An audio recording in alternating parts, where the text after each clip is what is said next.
nag-react na po, nagsalita na po itong si Senator Amy Marcos patungkol po dito sa kumakalat na balita patungkol kay Duterte na siya ay aarestuhin.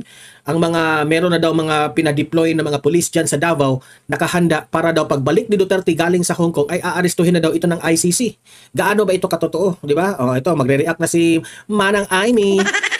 Pero sa kabila nun, ayoko talaga ng gulo. Ayoko ng ICC, ayoko ng impeachment, pero sa kabilang dako, ayoko rin ng destabilization ni Bongbong, yung kudeta, yung RevGov, ayoko ng gulo eh.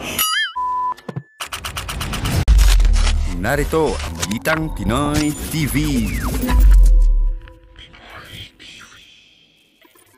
Okay, ayan na nga ha. So pag-usapan natin itong si Senator Amy, nagsalita na nga patungkol dito sa mga balita, usap-usapan na itong si former President Duterte raw ay nakahanda na raw yung mga kapulisan dahil sa pag-aresto dito ng ICC. Ayan, pakinggan natin ha.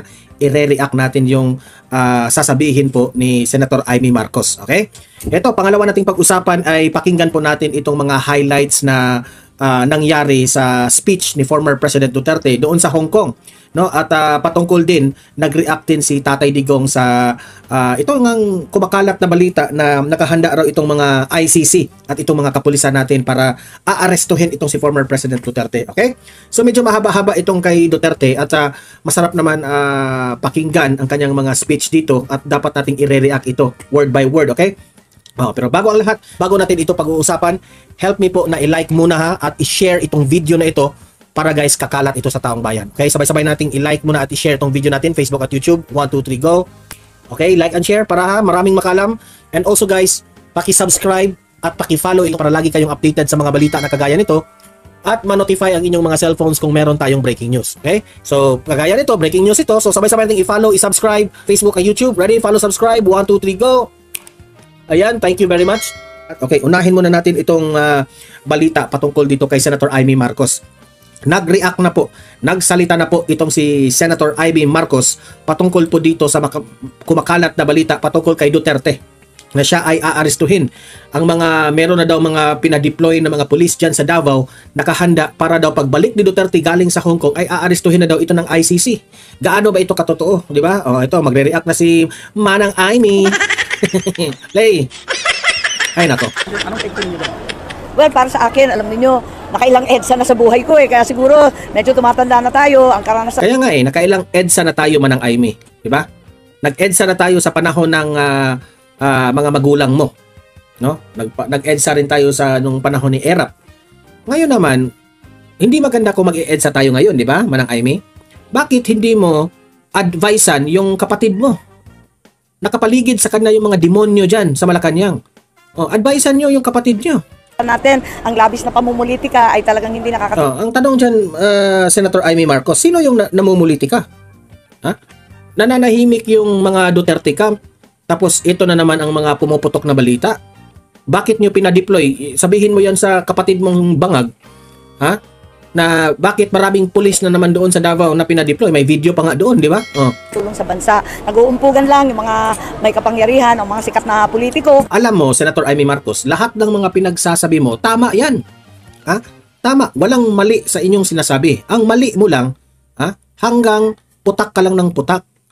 Sabihin mo yan sa kapatid mo. Lagi kayong nagkikita eh. Lagi kayong sama-sama dyan sa alyansa ng Bagoong Pilipinas. Bakit hindi mo sasabihin yun? Di ba? Yan ang hirap sa iyo, Senator Amy Marcos. Ha? Ano lang ang nakikita namin sa iyo, hugas kamay ka rin eh. Pino-project mo sa taong bayan na ito yung tama, which is logical naman yung mga pinagsasabi mo. Okay, walang problema doon. Ang tanong, ginagawa mo ba? May ginawa ka bang solusyon sa mga inireklamo mong yan, di ba? Kasi it will be useless. Leader ka rin eh, senador ka rin eh, at wala kang ginagawa. And ang mahigit pa nito, kapatid ka ng presidente ng Pilipinas. You have all the access sa inyong brother. Bakit hindi mo ma-advise yung brother mo? Kung sasabihin mo, ayaw mo ng gulo. Yan naman ang point mo, di ba? Yan ang pinoproject mo bilang you are a candidate, no? Ayaw mo ng gulo. Bakit hinayaan mo yung kapatid mo na batikusin nyo, suka-suka na yan, di ba? Bakit hinayaan mo ang kapatid mo na ginigipit itong mga kaalyado ni Duterte? Di ba? Bakit hindi mo sasabihin sa kapatid mo na sitahin mo yung si Tambaluslos. Ha? Yan ang rason na nasira ang pangalan ni Bongbong Marcos sa mga ginagawa niya. Sa mga Tuwadcom, sa mga Tricom na yan. Yan ang isa sa mga dahilan na nasira ang inyong kapatid. Oh, wala tayong magbulaan. Siya yung isa sa dahilan. Gawin mo yun, Senator Amy Marcos. Ha? Lapitan mo yung kapatid mo. Nagbabanatan, panahon ng eleksyon ngayon, pero ang kawawa lagi ay ang sambayanan, hindi natututukan ang problema ng bayan. Ito, yung problema pa rin natin, yung mahal na bilihin. Kahit naman hindi eleksyon, kahit naman hindi kampanya, hindi naman talaga natututukan ang problema ng Pilipinas. Di ba? Yan ang realidad eh. Kasi, ika nga, sabi ni VP Sara, ang kapatid mo ay hindi marunong. At ayon kay former President Duterte, ang kapatid mo ay weak leader. Diba? Weak naman talaga eh. Ang gasolina na walang pawi, ang pagtaas, at ang kakulangan ng trabaho at sapat. Yang lahat na mga minention mo na problema, remember, 3 years na ang panunungkulan ng kapatid mo. Bakit hindi niya yan na solusyonan? So, what is the reason para iboto namin ang alyansa ng Bagoong Pilipinas ng mga senador na yan? Na hanggang ngayon, magti 3 years na yung kapatid mo, hindi nga natutukan yung mga problema na yan. Pati ikaw nagrereklamo ka sa mga problema na yan. Kaming taong bayan, papayag pa ba kami na you will have another 3 years?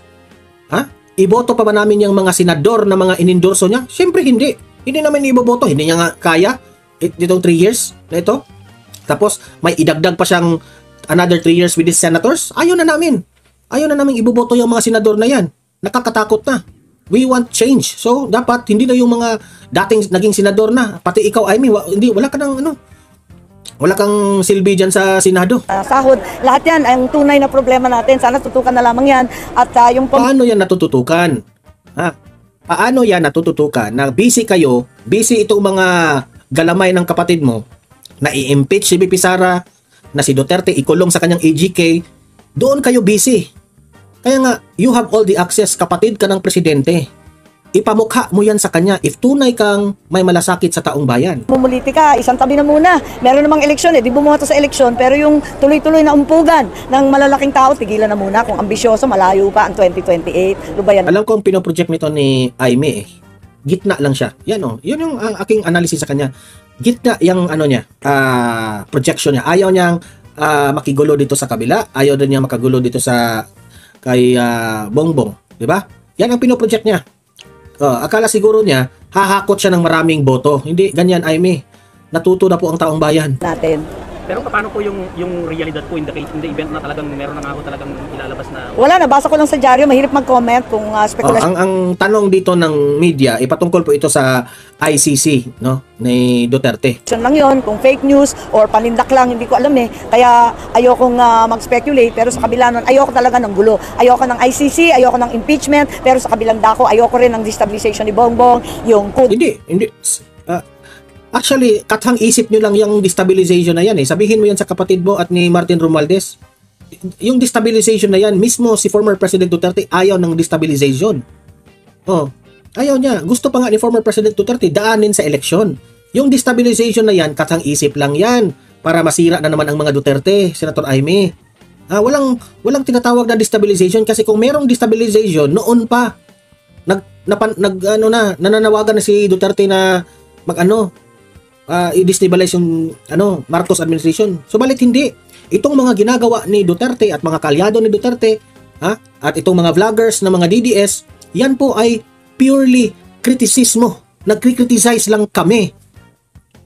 Kasi ito yung sa amin, gusto namin i-criticize ang government so that the government will be aware na ganito na po yung mga ginagawa nyo.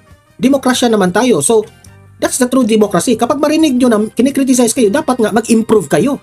Pero anong ginagawa ng gobyerno ng kapatid mo? Pilit ninyang pinatatahimik itong mga vloggers. Pilit niyang pinatatahimik itong mga nagsasalita ng mga dating government officials. Sina Roque. Itong si Pastor Apollo Kibuloy, pinatatahimik. Yan ang mali dito sa gobyerno ng kapatid mo. Yung RevGov, ayoko ng gulo Parang nalipas na yan Hindi na uso yan paulit-ulit na yan. Parang siklo na yan sa ating kasaysayan. Hindi pa tayo nadadala. Kailan po yung huling pag-uusap ninyo with Dutertes, kahit sino po sa kanila?